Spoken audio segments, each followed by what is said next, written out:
So I know you have a really long history with the ASU, but I kind of want to go back to your beginnings. Yeah. So what first drew you to the sport of swimming, and how did that shape your initial passion for coaching? Yeah. I started swimming at the age of 5. I can remember my sister, who's 2 years older than me, she started when she was like 5 or 6, and I remember going to practice, and I can like remember watching her swim and wanting to do it.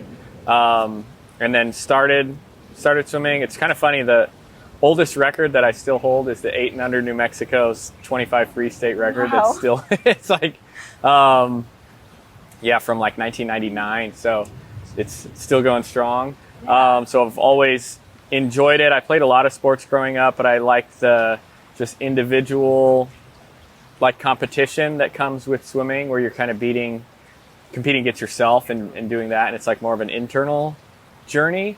So I've always loved that aspect of it, and that's what I still really love today. Yeah, I know. I looked a little bit into your background, and I saw, obviously, you swam in college at ASU. Yeah. But you first started out at University of Tennessee, and then you transferred here. So what kind of inspired you to come to ASU? Well, I'd actually, the team had just been cut, and it was like kind of a new, fresh start for this team. And it was like, okay, it was kind of, I needed a fresh start as well. I always had been here and like loved the campus, loved everything about it. And it was one of those things that I think everything outside of swimming was also really good. So I thought it would be a great fit for just where I was in life and everything like that, where it's like, okay, we still have swimming, kind of restarting a team with that, but in a place that's like beautiful and great to just be a part of. So yeah, came, and the rest is history. Right, nothing better than that Tempe sun. Oh yeah. So in what ways do you think you have grown the most since you began coaching and now obtaining this head coaching job at ASU? That's a really good question. I think it's almost looking at, I think the way you look at the sport of swimming, because it's easy to be hyper competitive in a negative way, and looking at like the people you're trying to defeat as like almost an enemy. But I think when you can kind of recognize it as like, okay, we're all in this journey of improvement, then I think that's where I've grown the most as a coach. I definitely didn't look at it that way as an athlete, and really viewing it as it's not really a zero-sum game in athletics, which there's parts of it that are, but recognizing that the teams we're competing against, like the better they do, that kind of makes us better, and I think appreciating that is good, and trying to encourage the rest of the team and swimming community to recognize that as well, I think is a good thing, because I think it just makes for a more enjoyable and better experience for every person involved. So I guess that's where I've grown the most, and still I'm hoping to continue to grow and like embodying that understanding. But yeah, that's, I guess what I'd answer for that. Yeah, so you talked a lot about, your growth and your perspective changing. Yeah. So was coaching always in the cards for you? Yeah, kind of. It's kind of weird, but I remember when I was like 13 or so, telling a kid on my team that I was like, yeah, like I want to be a coach, don't you? And he was like, no. And I was like, oh, maybe I'm the only one that wants to do that. So yeah, it's something I've always been part of. Something that I think was one of the coolest experiences I had. So my last year swimming at ASU, going into January, our sprint coach left. He got a job actually in Brazil, and the coaches at the time, they're like, hey, we're not getting a new one, so you can coach yourselves or swim in the distance group. And it's like, I am coaching right, I'm doing this. So actually, like my last year, I literally coached we had a little group of 4 people that I coached then, and broke a school record in a relay, and actually like did well. So it was like, okay, I think we very confident I can do this. And then it was kind of a natural transition to moving out of the sport, but staying in it with the coaching side of things. Gotta say, you kind of manifested this job for yourself. Yeah, very much so. So what are some of the most important contributions that you hope to make to ASU now as head coach? I think it's just kind of inspiring this community. I think it's something that it's already a great community, but growing it more and making the experience more about everyone, not just the athletes on the team, but the alumni, fans, everything like that, making it something that is way bigger than one person or a bunch of people, is really the step of doing that. And I think we can be a big, like, I think in the coaching side, I'd like it to be like almost an export of swimming information as well, because I think educating other coaches and like whether that's local club coaches, things like that, I think grows the just whole community, while also making swimming exciting. I think that's something that I feel like I've already contributed quite a bit. I mean, it's been like literally a fight for this whole time to finally like wear suits at the dual meets. Right, and now this last year we finally did it, and it was like, okay, literally the first time a team did that. So far, 100% of the teams that have tried that have been national champions. Right, Because we're the only team that has done that, and actually like growing that bigger to where it's like, okay, these dual meets, we don't have to discredit them. We can make them like a big deal, right, and make them important and make them fun, because I think that's missing in our sport. Right. So I really hope to do that, and I think that is where the sport's already going, but I hope we can lead it there. So how do you plan to use, those fans and alumni and kind of help grow the sport? Just like you mentioned with the dual meets and the tech suits and suiting up. So how important do you think that is to kind of use that to grow the sport? Oh, I think that's the most important thing. I think having, already talked to like our first home meet will be against Cal and Stanford, who are really good. But trying to make that like an event to where we normally have it's like, okay, Friday at like 2 p.m. We have the meet. It's okay. We don't really like promote it for some reason, but actually trying to do that, I think it's kind of a crazy thing that we don't do that already. So trying to make it at a time that's more likely to get people to be able to come for students and things like that. Cause it's just like, okay, there's probably most students are in class Friday at 2 p.m. hopefully. And if we can have that a little bit later to where it's cooler for fans to watch, and hopefully make the experience for them a little bit better, and changing the traditional format of the dual meets where it's the exact same thing every single time there's advantages to that, but it's also kind of boring from a fan's perspective. So changing that and making them understand what is going on, because there's like a whole team score that I think is really exciting about the sport of swimming, but we don't really like. Literally the way it is right now, it's just the coaches get a printout after each event, so nobody knows what the score is, which is like kind of insane. But that's the way a sport works. Wow. So trying to change that and like get just the fans involved, and then also make the alumni know that like this is something that they've built, and that's what I think is so cool about a team, and knowing that they're welcome back whenever they want and actually wanted back is a really big thing. Because we have such a unique history to where a lot of people have given a lot of time, effort to make this just a thing. Now it's a really good thing, and now like we kind of need their help to make it an even better thing. So yeah, there's a lot of ways to do that, but I think those are the most immediate steps. I liked how you talk about kind of moving those meets to that time where people can come, but it makes me think of when Cal and ASU had that dual meet in those terrible conditions, and we had thousands of people there, and it was, I really think that that's where the direction of the sport is going. And I really appreciate your insight on like how to grow. Because that's what was super cool about that, because swimming, we get in this little like world where we kind of want it to be almost like a time trial where it's these perfect conditions. And that's not how sports works, where it's just like, okay, it's pouring rain, we have to stand up and go as fast as we can. And that was a big thing for our team to grow and be ready at the end of the year, and kind of understanding like, okay, I don't have to feel good, I don't have to do this. It's just like doing the best I can with whatever I'm given. And I think we can do that, but also make it more of an event to where it is like I mean, that's what we're training for. We're an Olympic sport. When you go to the Olympics, it's not a swim meet at all. It's not like anything you've ever done where the warm-up pool is in a completely different location. There's media all around. Everything you do is different from every meet you've ever been to. So not that we're trying to make it unusual or anything like that, but actually trying to make it an experience for people watching that like keep them in mind. Because I think that is just, how we grow it. And I think, it'll come back immediately to us because I think people will want to be a part of that.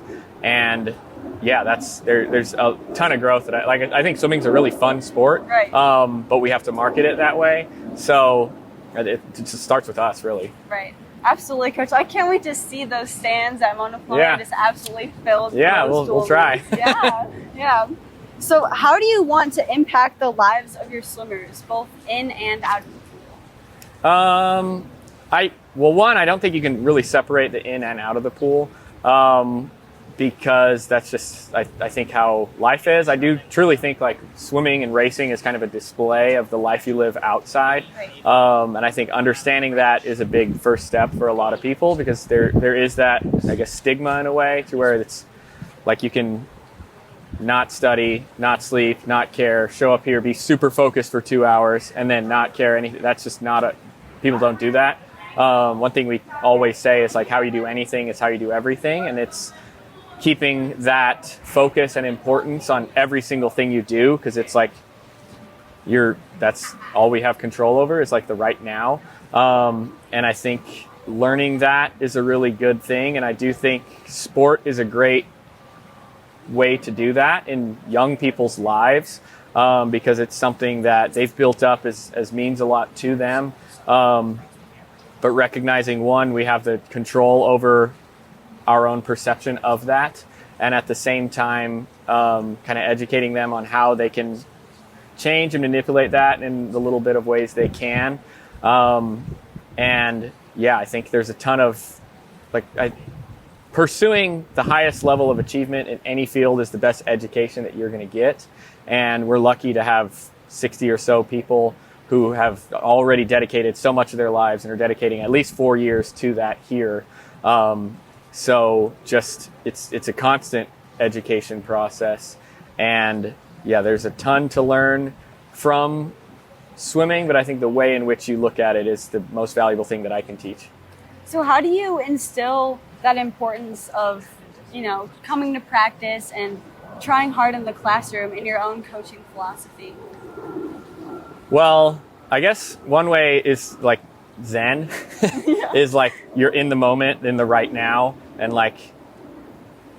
in Zen Buddhism, they say the Zazen, when you're sitting in a sitting meditation, if you do that long enough, all of life becomes Zazen. And that's what kind of we try and teach, because it's like when we're teaching specific things of we're doing this really specific first 50 of a 100 thing in practice, rather than thinking this is what we want the first 50 to be like, it's no, how can you make this right now the best thing you can possibly be, and do that every single day. And then when the moment comes, you're practicing being in the moment. So that's what I think we really encourage and try and do that. And it's even reframing the way in which we present sets and training ideas like that, because that's, again, so much of our preparation is always of NCAAs. Here's the most important race. And if you build that up to a future moment, you've kind of trained your nervous system to be in the future. And then when that moment comes, you don't know how to act in the now. So it's getting kids to learn how to be in the now constantly. And again, I think sport is one of the best ways to learn that, but it's something you can literally practice every moment of every day. So kind of recognizing that this is a good teacher for that is the best way to move forward. Yeah, I appreciate that perspective of kind of swimming in the moment, because there's a lot of stress when you get to those higher level meets. Yeah. Especially when it comes to the trials and then the Olympics, man, it's a lot for those swimmers. So I'm excited to see how you kind of implement that philosophy into the team. Yeah, it should be fun. So what are you most excited about in your new chapter of your career at ASU? I guess just broadening the way, kind of the impact I guess I can have on people, and trying to give like the best of myself to more people. And then it's ultimately trying to construct an environment to where we're all giving the best of each other to each other. And that's from staff, the athletes, like every person who's involved with this. So kind of orchestrating that is something that is exciting. And yeah, it's definitely like a new challenge to learn and see what people's skills are best suited for, and also recognizing that that's a changing challenge. So as if it's assistant coaches or trainers or whoever it is, as they develop and grow like that, their role will change, and making sure that the just design of the whole program changes with that, to where they're always in as close to an optimal position that they can be, is really what I've got to figure out. I think you'll handle it fine, Coach. Yeah. Right? You've been with ASU for a while. There's no one better for the job. Nice. Well, thank you so much. Of course. So can you share, I know we talked about you don't really know where you're going to go, what direction yet, but do you have any immediate changes that you're looking to make with the team right now? I guess the immediate thing is we've had a very unique design of our training groups, to where it's been very like as much of the opposite of a melting pot that you can have, like a bunch of individual pots next to each other, which has positives. But I think for certain individuals, they've missed out on just the best versions of other coaches, other people, and finding a way to keep the super focused, like individual training plan, but a little more moving parts with what people do on a daily basis. Like it's already been really good feedback from people as to like the certain practices when they're just racing people they don't normally race, talking with coaches they don't normally talk to. I think we can use that and use everyone's strengths more, just more directly. And I think that'll help all of our assistant coaches and everybody really grow faster, because they're experiencing more and just communicating with more people on the team. So if we can do that, I think it'll help everyone grow at a much faster rate. So I hope and think that that'll just lead to a lot more success, and especially like the depth of our team, I think will be able to come up quite a bit. Absolutely. So what do you anticipate will be the biggest challenges for this upcoming season? I know you mentioned you kind of got to coordinate the staff and the group. So what's going to be the biggest challenge for you? I mean, I feel like it's kind of the biggest challenge was definitely the just dramatic change of everything that was totally unexpected to everyone. So we're still kind of seeing the like remnants of that. It seems like we're nearing the end of that. So that's the biggest thing, and kind of moving forward with this change and getting everyone just on board with the new plan, because it's not what they specifically signed up for. So just getting them to understand that, like, okay, this is going to be as good, if not, I think it will be better. So getting everyone on board with that. And then I'm really excited about our women's team as well, because like it's been kind of crazy. Just in the last week, we've had 4 commits who are like some of the best commits we've ever had. Like I think on paper, it's probably the best women's team we've had, at least since I've been here, like already, for next year. So that's really exciting. And moving into the Big 12, it's kind of, in a way, it's a very good timing for a lot of change to happen, because there's going to be a ton. So yeah, I'm really excited for that. And then on the men's side, we have our best recruiting class coming in we've ever had.